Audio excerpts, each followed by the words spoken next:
Selamat pagi. Ketemu lagi dengan saya di Dipa Abadi Channel. Salam bahagia, sehat, dan sukses untuk kita semua. Hari ini saya ingin men-sharingkan pemahaman saya tentang salah satu hukum semesta, yaitu hukum ketertarikan atau the law of attraction. Pemahaman saya tentang hukum ini adalah apapun energi yang kita pancarkan ke semesta melalui perasaan kita, maka itu akan kembali lagi kepada kita sesuai dengan energi yang kita pancarkan. Jika kita memancarkan energi negatif dari perasaan kita, maka yang akan kembali kepada kita adalah hal-hal yang negatif dalam kehidupan kita. Nah, jadi semua berasal dari perasaan. Ada perasaan yang baik, ada perasaan yang buruk. Ada good feeling, ada bad feeling. Nah, bad feeling seperti contoh emosi marah, kecewa, sakit hati, jengkel, dendam, dan sejenisnya. Good feeling seperti perasaan bersyukur. Ya, itu salah satu, rasa senang.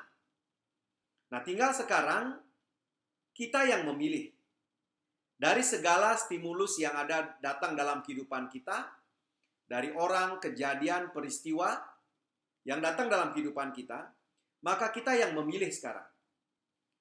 Memilih bagaimana perasaan kita terkait dengan stimulus-stimulus tersebut. Nah, hukum ini tidak melihat sebab, apapun sebabnya, jika kemudian perasaan kita menjadi negatif atau bad feeling, maka energi itulah yang kita pancarkan ke semesta. Katakan ada orang yang berbuat tidak baik kepada kita. Jika kita tidak memahami hukum ini, maka tentu kita akan membalas hal itu dengan negatif. Kita menjadi marah, kita menjadi jengkel, dan sejenisnya. Tetapi tanpa sadar, ya, pada saat itu, kita secara otomatis memancarkan energi negatif ke semesta. Ya, maka hukum ini akan mengembalikan kepada kita hal-hal negatif ke dalam diri kita. Nah, ini sebabnya kenapa selalu disarankan untuk menggunakan pikiran kita untuk menganalisa segala sesuatu, menyaring segala sesuatu untuk turun kepada perasaan kita menjadi perasaan yang baik. Menjadi perasaan yang baik. Katakanlah ada orang yang tidak baik kepada kita, ada orang yang berbuat tidak baik kepada kita, memfitnah dan sejenisnya. Oke, kalau kita pikir ya bahwa memang dalam hidup ini memang ada orang-orang seperti itu. Memang ada orang-orang seperti itu yang memang hobi dan kebiasaan dia memang untuk berbuat yang tidak baik, berbohong umpamanya, membohongi kita, menipu. Oke, nah kalau dengan alasan itu kemudian kita menjadi marah, kita menjadi jengkel, kita menjadi sakit hati, ya maka hukum ini tinggal merespon. Jika itu yang Anda pancarkan ke semesta, maka itu akan kembali lagi kepada kita. Nah, tentu memang saat ini kita harus menggunakan pikiran kita untuk menyaring segala sesuatu, untuk turun kepada perasaan itu menjadi perasaan yang positif. Oke, jadi kalau ada orang yang tidak baik kepada kita, ya memang kita bisa pikirkan, memang mungkin dia mengambil peran itu dalam hidup ini. Oke, dan kita tetap bersyukur. Ya, apa yang kita syukuri? Ya, yang pasti bahwa kita tidak seperti itu. Ya, kalau dia memang seperti itu pilihan dia. Ya, dan kita tidak bisa memaksa seseorang ya untuk baik sama kita, untuk selalu mendukung kita, untuk selalu positif kepada kita. Tidak bisa kita kontrol. Oke, tetapi yang bisa kita kontrol adalah pikiran kita yang kemudian akan turun ke perasaan kita. Nah, jadi dengan pemahaman dari hukum ini, maka tentu sekarang kita harus selalu berusaha untuk menjaga perasaan kita, untuk selalu positif, untuk kita selalu berada dalam jalur good feeling.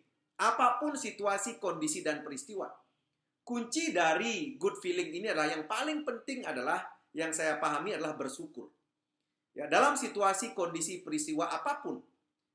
Ya, kalau kita memahami hal ini, pasti ada sesuatu yang bisa kita syukuri. Bisa kita syukuri. Oke. Seperti katakan contoh dalam situasi corona seperti saat ini. Banyak hal-hal yang terjadi. Tetapi bagi saya, ya, dari corona ini saya belajar banyak hal. Ya, belajar banyak hal. Salah satu adalah tentang teknologi. Ya, tentang teknologi bagaimana ya kita bisa mengadakan meeting dengan banyak orang di berbagai daerah, di berbagai negara, oke, dengan kita tetap tinggal di rumah. Karena dengan menggunakan teknologi-teknologi tertentu.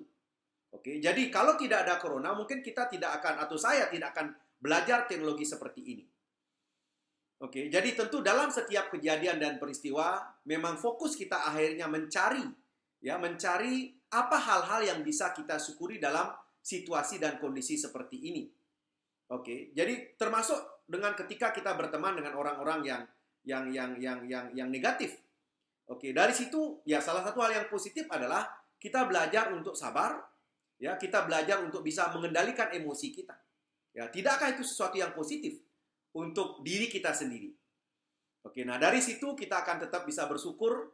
Oke, apapun situasi dan kondisinya, dan dengan kita bersyukur, maka kita akan selalu bisa mengirim energi-energi positif ke semesta. Dan ketika energi positif yang kita kirimkan, maka kemudian energi positiflah yang akan datang kembali ke dalam hidup kita. Oke, jadi teman-teman, mari kita selalu berada dalam jalur positif, apapun situasi, kondisi, dan peristiwa yang ada datang dalam hidup kita. Oke, dan saya yakin dan percaya bahwa ini bisa kita lakukan. Ya, tetap positif, oke, dan kemudian hal-hal yang positif akan datang ke dalam hidup kita. Itu yang bisa saya sharingkan terkait dengan pemahaman saya tentang hukum ketertarikan. Dan ini tentu banyak hal yang harus kita bahas terkait dengan hukum ini. Dan mudah-mudahan ini menjadi benih dalam pikiran kita untuk kita mencari, menggali lagi tentang hal ini. Dan untuk kita bisa gunakan untuk diri kita sendiri. Dan kemudian kita bisa membantu orang lain untuk memahami tentang hukum ini dan kemudian bermanfaat untuk mereka. Oke, jadi sekian itu yang bisa saya sampaikan pada video kali ini. Sampai jumpa pada video saya berikutnya. Terima kasih.